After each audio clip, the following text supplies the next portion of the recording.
हाय, hello, नमस्ते, नमस्कार विद्यार्थी मित्रांनो. Once again welcome to our channel get set learn. तर आज आपण पाहणार आहोत बालविकास आणि शिक्षणशास्त्र म्हणजेच चाइल्ड डेव्हलपमेंट अँड पेडागॉजीमधील आपले सेकंड टॉपिक, ज्याचे नाव असणार आहे principles of development of children. याचा अर्थ असा, लहान मुलांमधील होणारी जी डेव्हलपमेंट आहे, जो विकास आहे, त्याची काही तत्त्वे असणार आहेत, त्यांचा आज आपण अभ्यास करणार आहोत किंवा डिस्कशन करणार आहोत. तर सर्वात महत्त्वाचं म्हणजे अतिशय महत्त्वाचा असा टॉपिक असणार आहे हा, कारण या टॉपिकवर बऱ्यापैकी क्वेश्चन्स हे CTET पेपर फर्स्ट ॲज वेल ॲज पेपर सेकंडमध्ये विचारले जातात. चला तर मग सुरुवात करूया. Principles of development. The process of human development follows a certain order. It proceeds in stages which are interrelated. तर आपण पाहिले होते की ह्युमन डेव्हलपमेंटची प्रोसेस ही कंटिन्युअस चालत असते आणि एक सर्टन अशी ऑर्डर असते आणि त्याची आपण स्टेजेसही पाहिले होते, जसे की infancy, childhood, late childhood, early childhood, adolescence. तर ही जी स्टेजेस आहेत ती काय असणार आहे, इंटर रिलेटेड असणार आहे, एकमेकांशी रिलेटेड असणार आहे. Though the process of development follows a specific sequence and pattern, the rate of development varies at different stages for different individuals. तर आपण हे देखील पाहिले होते लास्ट सेशनमध्ये की डेव्हलपमेंट फॉलोज स्पेसिफिक सिक्वेन्स. हे जे विकासाचे टप्पे असतात, ही जी विकासाची प्रोसेस असते, ती एक स्पेसिफिक सिक्वेन्स, एक विशिष्ट अशी सिक्वेन्स किंवा क्रमिका फॉलो करत असते, एक पॅटर्न फॉलो करत असते. फॉर एक्झाम्पल, 3ऱ्या महिन्याला मुलगा मान कॅरी करायला, मान तोलायला शिकेल, त्यानंतर 6व्या महिन्याला तो बसायला शिकेल. तर ही झाली प्रोसेस, ही काय झाली, सिक्वेन्शियल स्पेसिफिक प्रोसेस असणार आहे.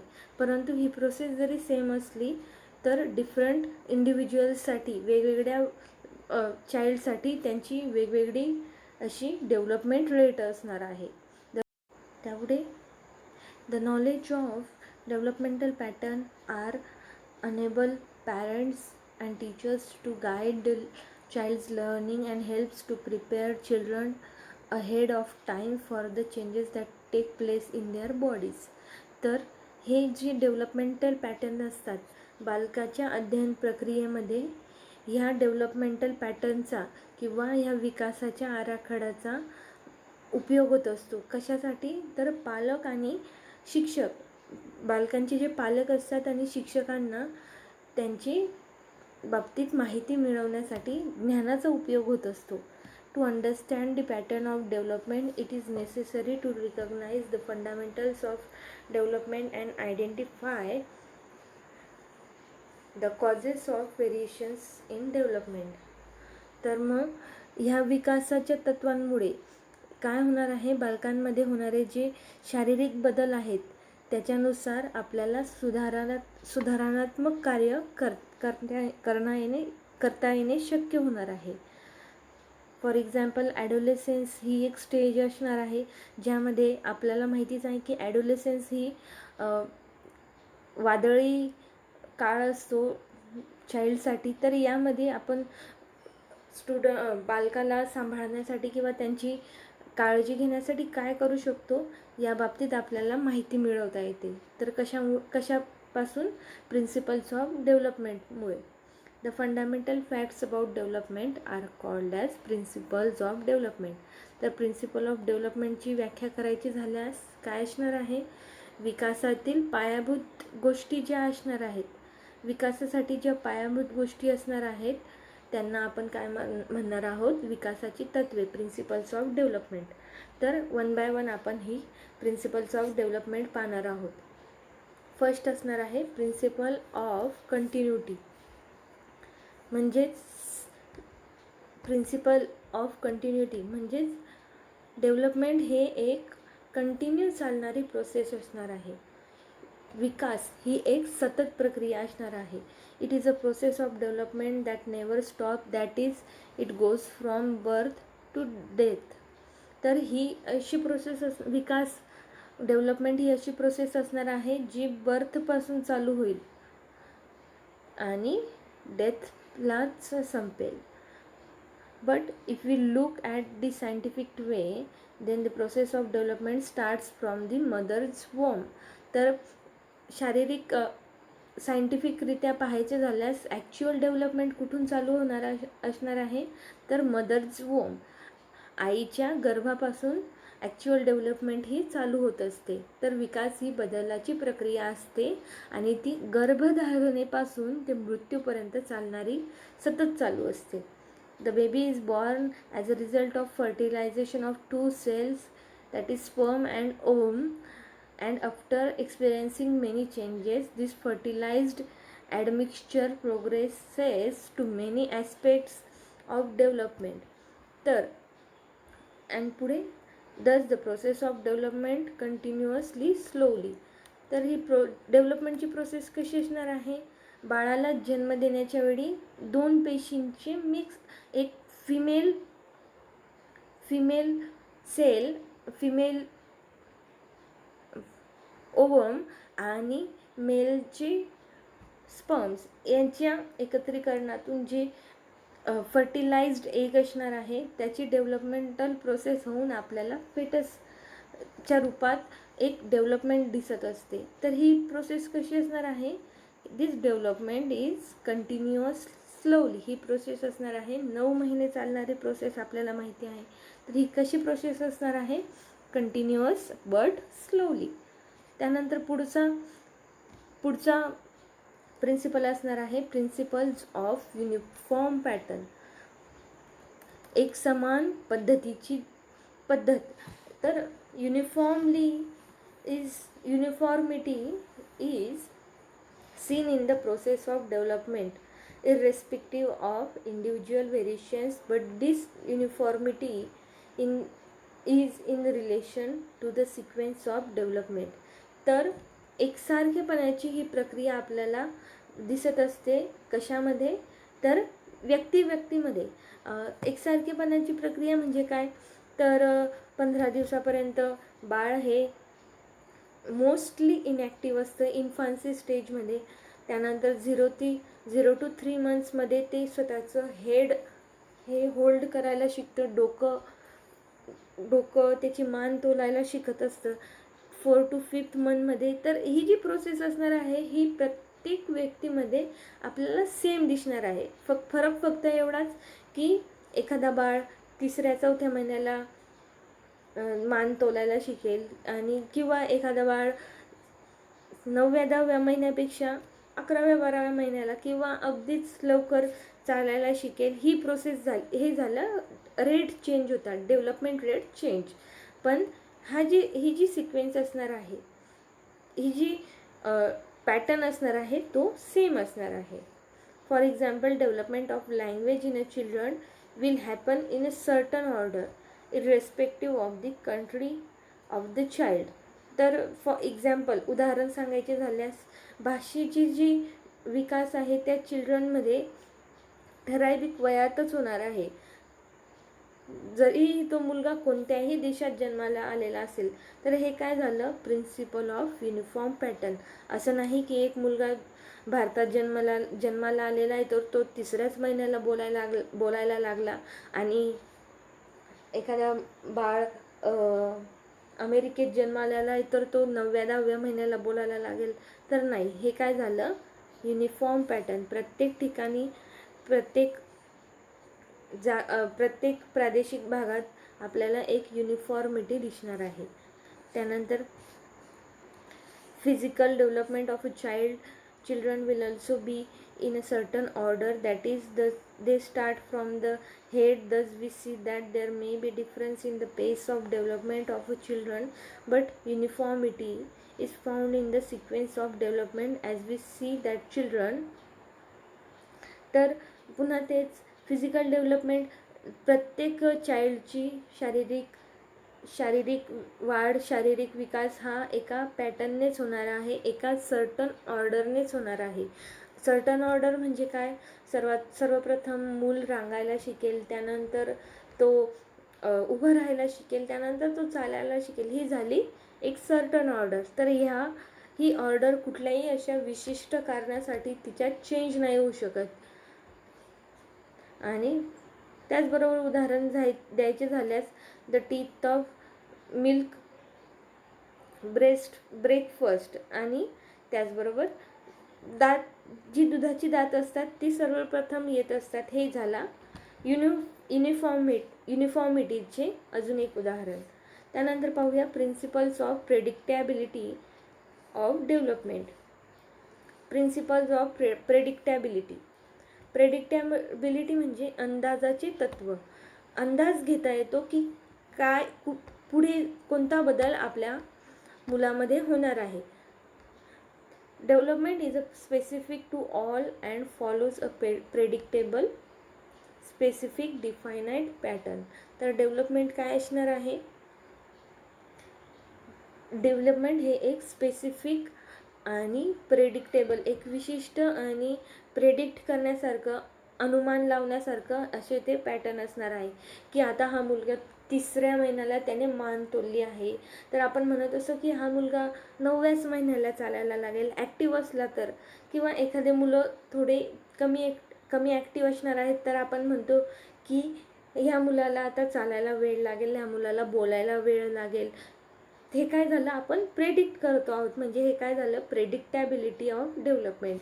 During the prenatal period of genetic sequence of trait appears at fixed interval and continuous during the postnatal period. तर प्रसूतीपूर्वच्या काळात काय?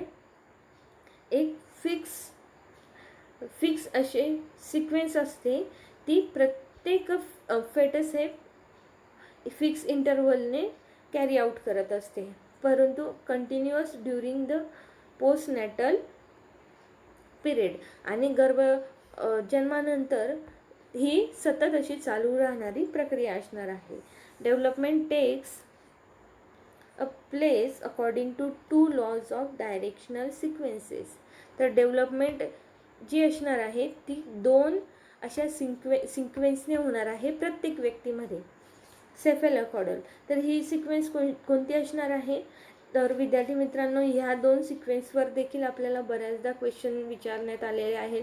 आपण यावर विशेष लक्ष देऊया.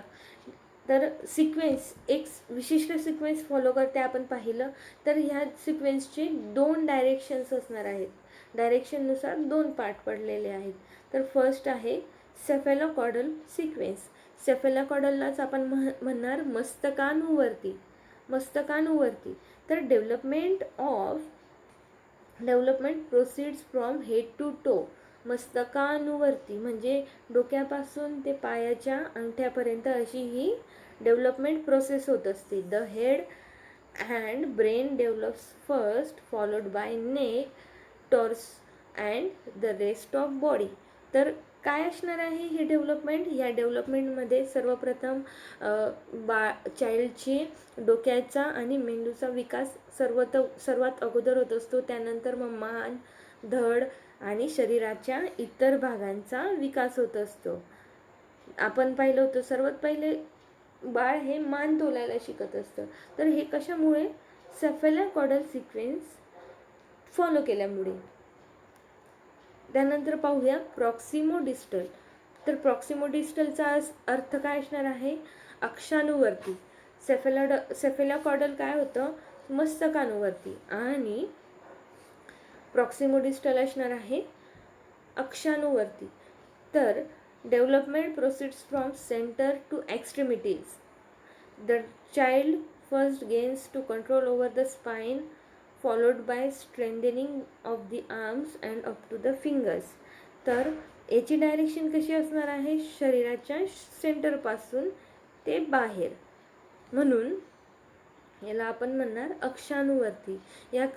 यामध्ये क्रमानुसार विकासाची दिशा ही शरीराच्या मध्यभागेपासून बाह्य भागाकडे होत असते. सुरुवातीला पाठीच्या कण्याचा विकास होत असतो आणि मग त्यानंतर पुढे पुढे हात आणि बोटांचा विकास होत असतो. तर हे झालं प्रॉक्सिमो डिस्टल. यानंतर पाहूया principles of correct to abstract. म्हणजेच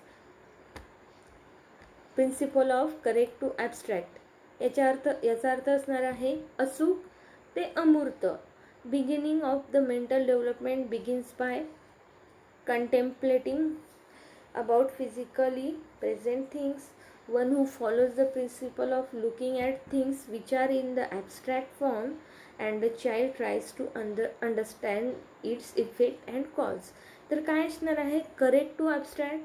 तर सर्वप्रथम मूल हे एखाद्या गोष्टीला बघत असतो आणि त्या बाबतीत त्याची स्वतःची अशी संकल्पना तयार करत असतो आणि परत ती जी मूर्त गोष्टी असतात, अमूर्त अशा गोष्टी असतात, त्या बाबतीत तो विचार करून स्वतःचे किंवा त्याचा इफेक्ट काय आहे, त्याचा कॉज, हे काय झालं एका प्रकारे कॉग्नेटिव्ह डेव्हलपमेंट होत असते आणि त्यामध्ये कॉग्नेटिव्ह म्हणजेच मेंटल डेव्हलपमेंट होत असते. तर ही प्रोसेस काय झाली करेक्ट टू ॲबस्ट्रॅक्ट. एखादी गोष्ट पाहणे, त्यामध्ये एक तर्क लावणे आणि तर्क लावल्यानंतर त्यातील अनुमान काढणे आणि त्याची कारणे शोधणे, त्याचे इफेक्ट परिणाम शोधणे, हे काय झालं करेक्ट टू ॲबस्ट्रॅक्ट. त्यानंतर पुढे पाहूया principle of integration. According to this theory, the child first learns to operate and use the whole organ and then its specific parts, and later learn to integrate those parts. Like first child tries to move their whole hand and later his fingers. The principle of integration. तर principle of integration काय असणार आहे तर अशी theory ज्यामध्ये child सर्वप्रथम शरीराचा पूर्ण भाग यूज करत असतो एखादी गोष्ट पाहण्यासाठी म्हणा किंवा त्याची शरीराची हालचाल करण्यासाठी. फॉर एक्झाम्पल मुलं 6 महिन्याचे असेपर्यंत त्यांचे पूर्ण शरीर ते यूज करत असतात. त्यानंतर त्यांच्यामध्ये होल ऑर्गन किंवा त्या ऑर्गनची स्पेसिफिक पार्ट्स यूज करण्याची क्षमता येत असते. तर हे काय झालं प्रिन्सिपल्स ऑफ इंटिग्रेशन. त्यामध्ये सुरुवातीला बाळ सर्व अंगाचा उपयोग करून किंवा सर्व शरीराचा उपयोग करून एखादं कार्य करीत असतो. फॉर एक्झाम्पल बाळ रडत असेल तर पूर्ण त्याचं शरीर तो लहान 1 ते 6 महिन्याच्या कालावधीमध्ये म्हणा किंवा इन्फान्सी स्टेजमध्ये तो यूज करत असतो रडण्यासाठी. परंतु त्यानंतर त्याच्यामध्ये डेव्हलपमेंट होऊन किंवा प्रिन्सिपल ऑफ इंटिग्रेशन इथे यूज होत असतं. त्यानंतर पुढे जाऊन बाळ हे त्यांची रडण्याची पद्धती बदलत असते. त्यानंतर पुढे पाहूया principles of individual differences. Individual differences म्हणजे काय तर वैयक्तिक डिफरन्स जो असणार आहे त्याला म्हणणार principle of individual differences. Though the pattern of development is similar to all children. म्हणजेच पॅटर्न आपण पाहिले प्रत्येक चिल्ड्रनसाठी सेम असतात. पहिले मूल रांगायला शिकतं, त्याच्यानंतर तो बसायला शिकेल, त्यानंतर चालायला शिकेल, अशी ही झाली सिक्वेन्स. ती प्रत्येक मुलामध्ये सेम असणार आहे. परंतु yet they develop their own way at their own pace. ही सिक्वेन्स जरी सेम असली पण प्रत्येक चिल्ड्रन हे त्याच्या शारीरिक फिजिकल डेव्हलपमेंटनुसार प्रत्येक स्टेप ही ग्रास्प करत असतो. प्रत्येक स्टेपला तो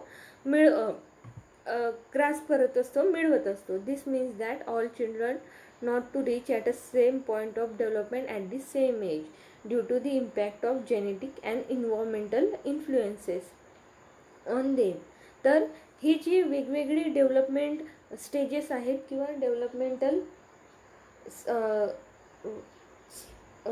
डेव्हलपमेंटल सिक्वेन्स आहे ती कशामुळे डिफरंट होईल प्रत्येक चाइल्डमध्ये. तर प्रत्येक चाइल्डमध्ये असलेले जेनेटिक्स, अनुवांशिकता आणि त्यांची इन्व्हायरमेंटल इन्फ्लुएन्सेस, वातावरणाचा जो प्रभाव असणार आहे आणि त्याचबरोबर अनुवांशिकता, या 2 फॅक्टर्समुळे हे इंडिव्हिज्युअल डिफरन्सेस आपल्याला पाहायला मिळतात. Child various environment determines the extent to which potential is achieved. Some children start walking earlier, whereas some children start walking little later. तर इन्व्हायरमेंट, जे वातावरण लहान मुलांना भेटत असतं, त्यामुळे त्या वातावरणामुळे किंवा त्या वातावरणाच्या प्रभावामुळे एखाद्या चाइल्डच्या पोटेन्शियलची व्याप्ती आपल्याला, एखादा चाइल्ड किती पोटेन्शियल अचीव करू शकतो त्याची व्याप्ती आपल्याला कळत असते. आणि तर यामुळेच काय परिणाम होताना दिसतात, तर काही चिल्ड्रन लवकर चालायला शिकतात आणि काही चिल्ड्रन आपल्याला उशिरा चालायला शिकताना दिसत असतात. तर यापुढे असणार आहे principle of development from general to specific. तर जनरल टू स्पेसिफिक म्हणजेच सामान्यापासून विशिष्टाकडे असा असणार आहे अजून एक प्रिन्सिपल. कसला? चाइल्ड डेव्हलपमेंटचा, सामान्यापासून विशिष्टाकडे. According to this theory, child first learns to speak a general and later then learns to form a specific principle by mixing all those common things. तर या प्रिन्सिपलनुसार चाइल्ड सर्वप्रथम काय करायला शिकणार आहे, तर जनरल गोष्टी. फॉर एक्झाम्पल, लहान बाळ असणार आहे 9-10 महिन्याचे, ते मा पा अशी जनरल एक सिंगल वर्ड ते बोलायला शिकतात. आणि त्यानंतर ते जसे जसे मुलं वाढत जातात, मोठे होत जातात, तसे तसे ते त्या शब्दांचे मिश्रण करून एक विशिष्ट त्यांचे अशी भाषिक डेव्हलपमेंट करत असतात. हे झालं उदाहरण जनरल टू स्पेसिफिकचं. Just as the child first knows the name of the person and the place and the name of the object, and later the public knows that the name of person or a place is called noun, thus the child develops the general to specific. मग for example another उदाहरण घ्यायचे झाले की सर्वप्रथम लहान बाळ हे एखाद्या ऑब्जेक्टचे नाव किंवा एखाद्या वस्तूचे नाव ग्रास्प करत असतं की आपण ह्या वस्तूला बुक म्हणणार आहोत, ह्या वस्तूला बुक म्हणू. किंवा तो माझा मित्र आहे, त्याचे नाव असणार आहे सुनील. तर हे काय झालं, ही एक कन्सेप्ट जनरल कन्सेप्ट झाली.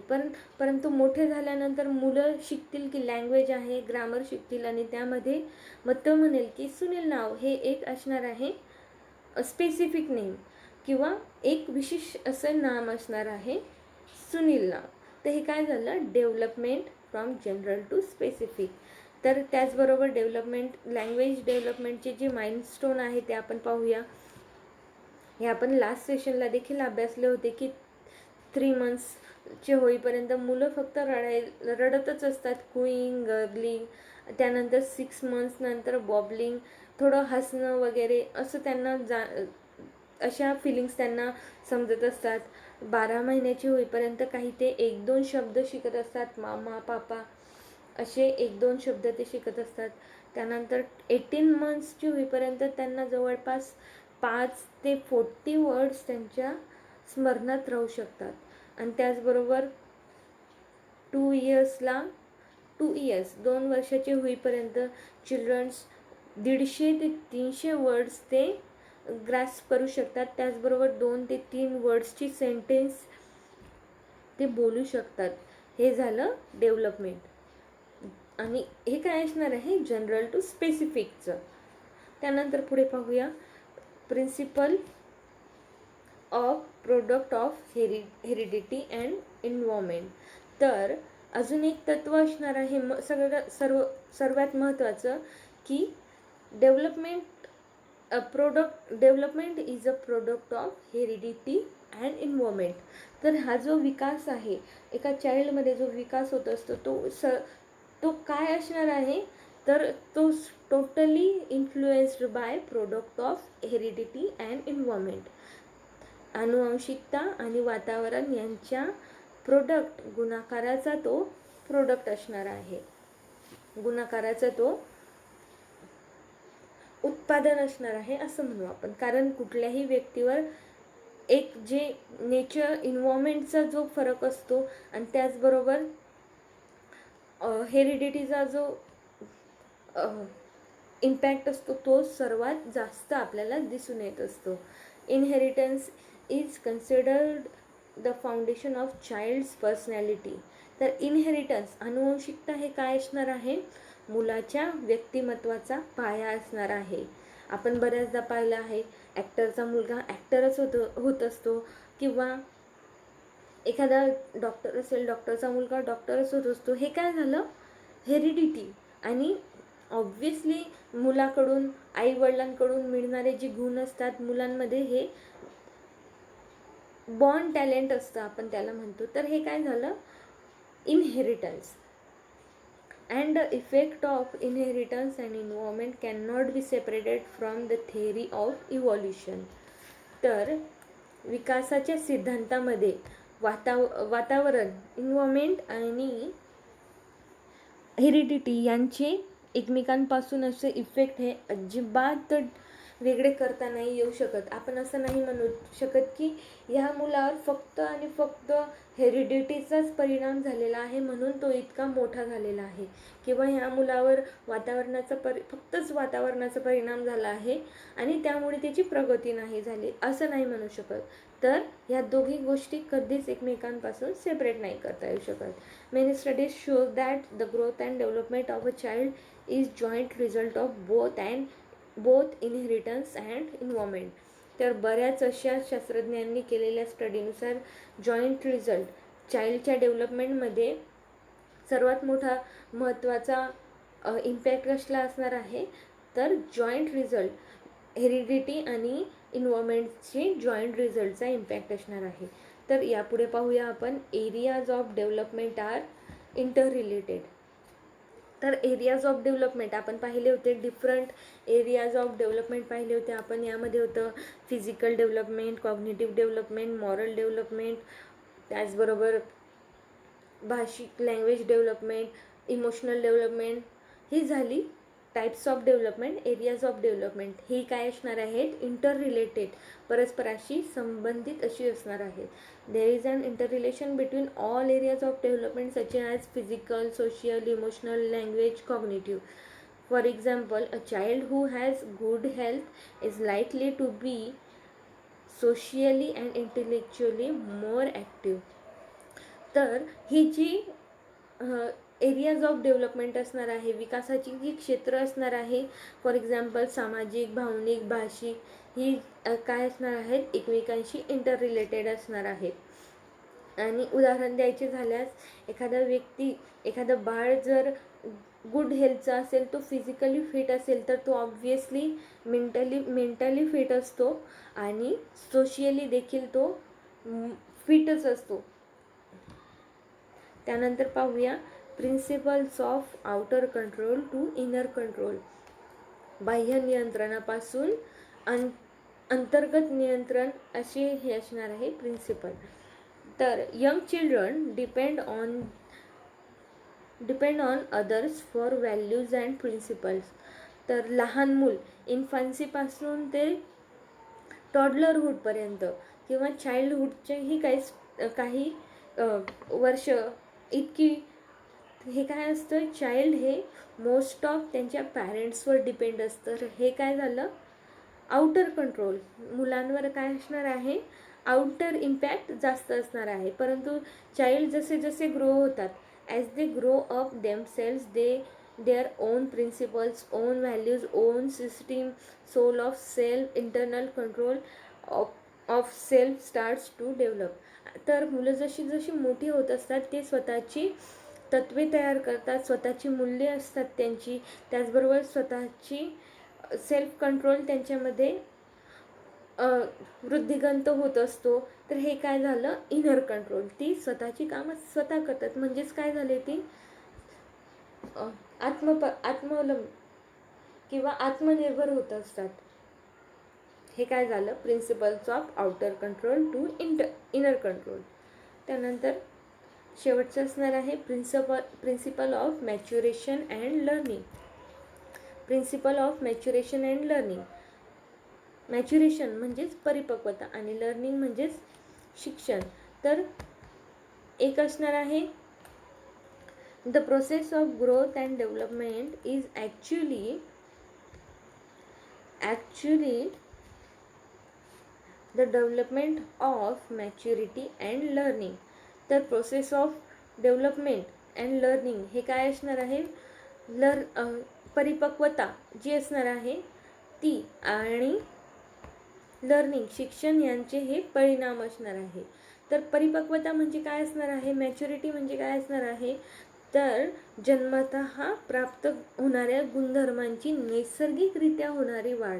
एखादे गुण आपल्याला जन्मतः प्राप्त झाले आहे, जन्मापासून मिळलेले आहेत, ती त्यांची जी वाढ होते त्याला म्हणणार आपण मॅच्युरिटी. आणि लर्निंगची डेफिनेशन काय असणार आहे, तर अनुभव आणि सरावामुळे जे वर्तनात बदल होतात, अनुभव एक्सपिरियन्स आणि प्रॅक्टिस याच्यामुळे जे आपल्या स्वभावात बदल होणार आहेत किंवा जे आपल्या वागण्यात बदल होणार आहेत त्या बदलाला आपण काय म्हणतो, learning. By the growth and development are affected by maturity. Both growth and development are affected by maturity. तर ग्रोथ वाढ आणि विकास हे मॅच्युरिटीने अफेक्ट होत असतात. आपण पाहिले ग्रोथ म्हणजे काय, वाढ. तर मॅच्युरिटी आली, ग्रोथच्या बाबतीत मॅच्युरिटी आली म्हणजे काय, उंची वाढेल, वजन वाढेल किंवा कंट्रोल असं. तर त्यानंतर डेव्हलपमेंटच्या बाबतीत मॅच्युरिटी म्हणजे काय असणार आहे, समजण्याची प्रक्रिया जास्त वाढलेली असेल. एखाद्या बाबतीत मॅच्युरिटी दाखवणे म्हणजे काय, त्या बाबतीत समजून घेण्याची, विशिष्ट वयानुसार समजून घेण्याची क्षमता ही वाढत असते. Child takes maturity to do any work and this maturity helps the child to do the task. For example, if a child motivated to do something and he is not physically ready, then that child will be unable to do that work and should not be expect more from that child. तर काय असणार आहे, if a child is motivated एखाद्या मुलाला जर आपण motivate केलं, inspire केलं की तू ही गोष्ट मला करून दाखव, तर पण जर तो चाइल्ड हा फिजिकली रेडी नसेल, शारीरिकरित्या तो दुर्बल असेल ते कार्य करण्यासाठी, तर आपण त्याला त्या गोष्टीच्या बाबतीत तो अनेबल होतो, तो ते काम करू नाही शकत. तर हे काय झालं. आणि त्याचबरोबर आपण त्या चाइल्डला फोर्सही नाही करू शकत की तू हे काम करच. का, कारण त्याची शारीरिक दुर्बलता त्याला ते करू नसते देत, कारण तो फिजिकली रेडी नसतो. मग हे झालं principle of maturation and learning. So thank you for watching विद्यार्थी मित्रांनो. याचप्रमाणे चाइल्ड डेव्हलपमेंट अँड पेडॅगॉजी म्हणजे बालविकास आणि शिक्षणशास्त्र यावरील मराठी व्हिडिओज पाहण्यासाठी जरूर या चॅनलला लाईक, शेअर आणि सबस्क्राईब करा. त्याचबरोबर खाली दिलेल्या बेल आयकॉनला देखील क्लिक करा, जेणेकरून डेली अपलोड केलेले व्हिडिओज तुम्ही वेळेवर पाहू शकाल आणि आपल्या येत्या CTET पेपरसाठी आपण योग्य रीतीने तयारी करू शकाल. Thanks for watching.